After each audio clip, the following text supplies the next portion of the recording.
C'est une histoire à laquelle on s'intéresse depuis la semaine dernière. Le combat humaniste de Stéphane Ravaclet, boulanger à Besançon, qui le 3 janvier dernier a décidé d'entamer une grève de la faim pour s'opposer à l'expulsion de Laïfodé Traoré, son apprenti en attente de régularisation. Il faut bouger, enfin, si on ne fait pas quelque chose, c'est un de plus qui repart à la mer, quoi. Stéphane Ravaclet était mercredi dernier sur notre plateau pour nous raconter son combat. C'est anormal en fait. Mais alors que le boulanger continuait sa grève de la faim avec toujours autant de détermination, Cyril nous apprenait mardi en direct que l'homme était au plus mal et aurait été victime d'un malaise. Ça commence à nous inquiéter de plus en plus, je vous le dis. Mais si cette nouvelle était inquiétante, elle semble signer la fin d'un combat acharné. En effet, aujourd'hui, Stéphane Ravaclet a finalement été entendu et nous avons une très bonne nouvelle à vous annoncer ce soir sur le plateau de TPMP. Oh, qu'on est content, applaudissements, il est 21h07, on est en direct. Et qu'est-ce qu'on est heureux de voir Lai, d'ailleurs on dit Lai, et de voir Stéphane et Lai. Merci d'être là. Stéphane, vous avez mangé quand même? Non, pas encore. Quoi, mais frère, moi, tu sais comme... Dis-moi, moi, quand Kippour, il se termine, frère, à la ville, j'amène un tagine, frère, il est fou ce mec-là. Dis-moi, il est fou celui-là. À Ramadan, frère, il se lève à 3h du matin pour kiffer, toi, tu là. Et on lui a ramené là, et maintenant il veut pas manger. Mais toi, en fait, j'ai compris, tu veux être beau gosse, juste, tu veux faire un régime. Je voulais vous ressembler, en fait. Mais non, mais t'es fou, quoi, t'es très bien comme ça. Stéphane, tu dois être heureux. Oui. Qu'est-ce qui s'est passé alors? Donc, tu te sens soulagé? Ça faisait 11 jours que vous étiez en grève de la faim. Donnez-lui quelque chose, amenez-lui un Twix, un truc. Oui, il y a pas, franchement, on est en haut. Il est blanc. Je dois manger vraiment tout petit peu maintenant. Donc, très bien, d'accord. Stéphane, alors, raconte-nous, t'as ému la France entière. Aujourd'hui, je te sens soulagé. En fait, je te sens même fatigué. Tu sais, t'as lâché la pression. Oh. C'est bien, c'est bien. En fait, le combat s'est terminé aujourd'hui. Le premier combat s'est terminé aujourd'hui avec un soulagement extravagant, en fait. Parce que là, il est là. Ouais. Il est présent en face de vous. Aujourd'hui, pourquoi aujourd'hui et pas hier? Enfin, voilà, bon, la situation est propre maintenant.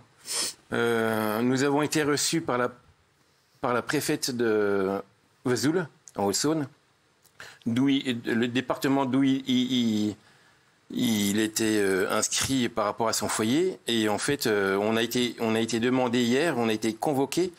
Et je me suis dit hier, bon, de toute façon, on ne convoque pas les gens pour leur dire non, c'est pas possible en fait. Mais donc quand vous avez eu la convocation, vous avez dit c'est plutôt... Je me suis dit, ça sent bon. Mais ou bien, j'avais certaines peurs, c'est ou 6 mois, il y a tellement de possibilités.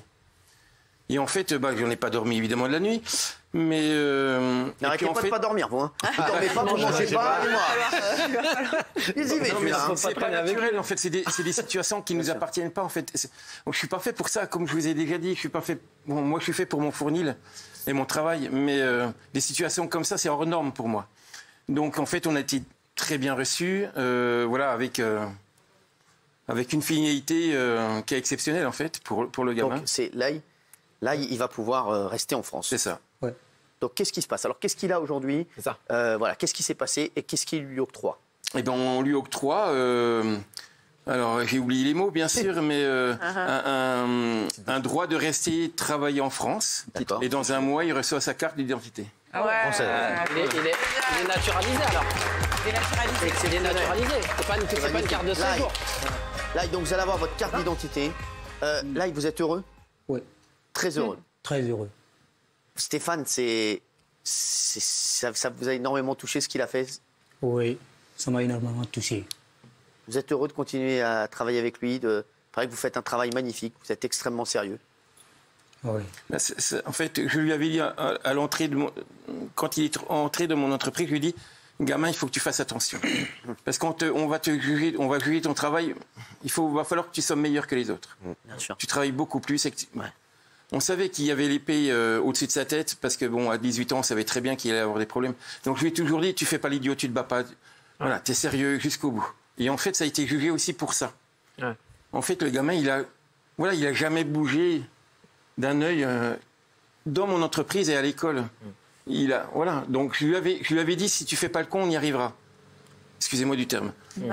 Mais c'est ça, c'est la vérité vraie. Et en fait, ça a été aussi jugé par ce biais-là, c'est-à-dire que c'était un enfant sérieux qui avait envie de travailler, qui avait envie de faire de faire sa vie correctement, d'avoir... voilà, bon, eh ben... Comment vous l'avez appris, la bonne nouvelle, alors?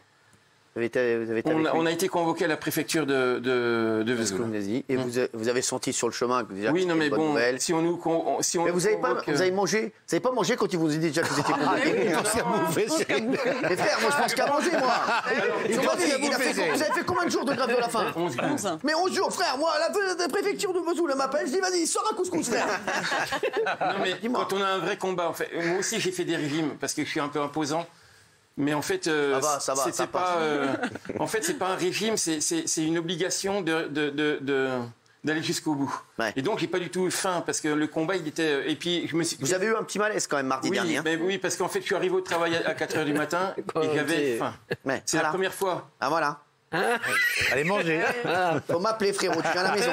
Je te fais quelque chose. Je n'avais pas sur votre le adresse, pouce. donc, Frère, je te fais une sarleloubière, je te fais une sarleloubière, je te fais quelque chose, frère. Voilà, tu me dis à moi, alors. Non, mais en fait, je savais que la journée allait être longue parce qu'en fait, j'avais vraiment très faim, ce qui n'était jamais arrivé.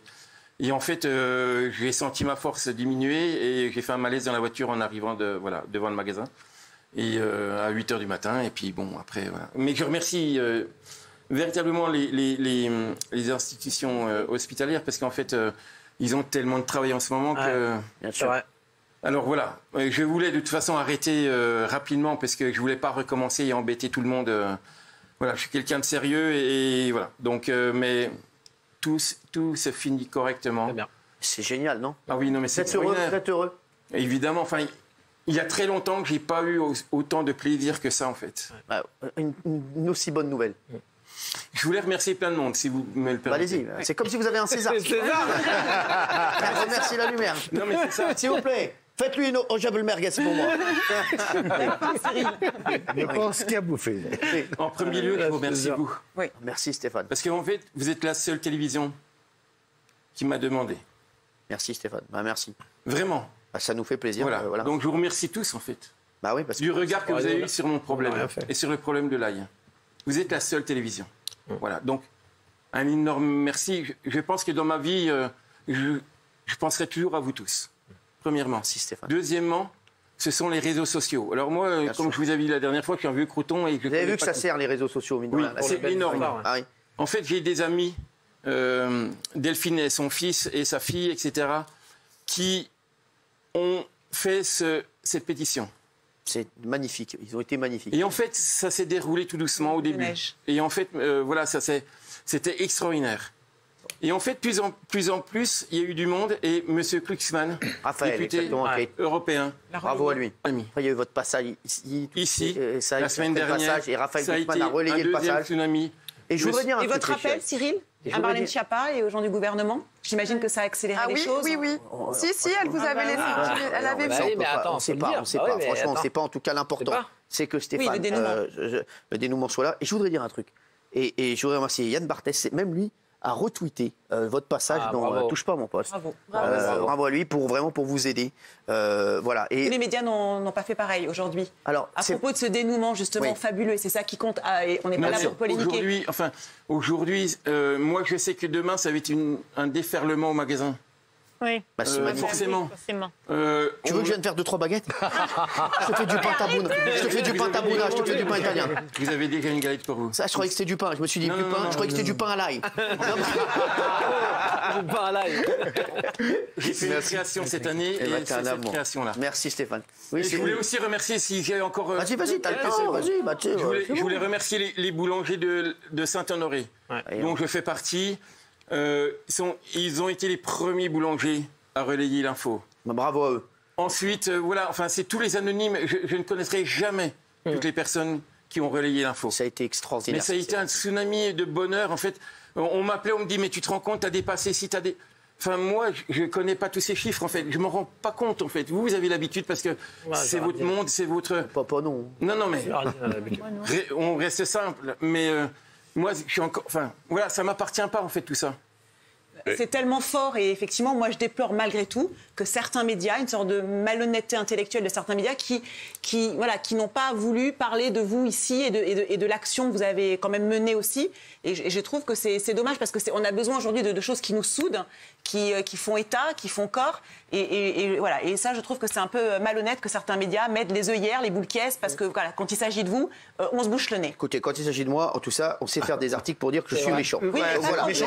Et moi, vous voulez que je vous dise, je m'en fiche totalement des articles mais moi, je dans les trouve que journaux. c'est pas juste. Je vous jure, Géraldine, vous êtes un amour, mais je m'en fiche totalement. Moi, ce qui compte, c'est que Stéphane, il peut y savoir l'aille avec lui.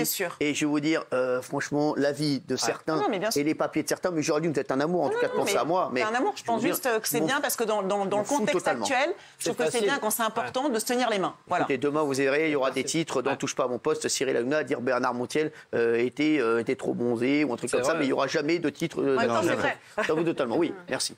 Moi, et l'important, c'est là. J'avais juste une question, ce que vous avez fait formidable. Hein. Alors, il a une voix rasera, mais il est sympa, vous allez voir. Allez, très bien. Non, il est exemplaire, mais il y a plein de Stéphane en France, il y a d'autres Stéphane en France. Bien sûr. Et Stéphane, il aurait pu perdre sa vie, hein. Je vous le dis comme ça au passage, hein, parce que vous nous l'avez dit il y a 2-3 jours que vous étiez à deux doigts là. Vous avez été malade dernièrement, Stéphane. Mais il l'a. Mais il y a aussi plein d'éveils. Non, mais la question, c'est comment on fait après ? Parce que le problème, c'est-à-dire que l'intégration par le travail, j'y crois, il s'est battu, il s'est mis en danger, mais comment on fait pour les autres Stéphane ? Alors, les autres Stéphane. Écoutez, ça c'est un débat, vous allez en reparler parce qu'on aura l'occasion d'en reparler parce qu'il est 21h18. Il y a Éric Nolot qui arrive juste après pour BTP et sachez-le, je reviens bien entendu dans BTP dès la semaine prochaine et Éric Nolot est formidable à la tête de cette émission, mais je reviendrai la semaine prochaine et avec Éric bien sûr, et Éric est formidable, vous allez le retrouver en direct dans un instant et la semaine dernière il a cartonné, oui. Je peux juste dire un mot. La présidence nous a appelés cet après-midi, quand on était dans le train. La présidence, qui c'est Monsieur Macron. Ah, bah dis-le. Moi, je croyais que c'était le camembert, frère. Un de ses bras droits nous a appelés comme quoi le président avait regardé le dossier. Ah, bravo. Voilà. Et je tenais à remercier en fait tous ces politiques, les députés qui m'ont appelé. Merci, parce qu'en fait, et on est en train de... J'essaye de changer, de faire une proposition de loi avec des députés pour prendre soin des gamins jusqu'à une obtention de diplôme. Bravo.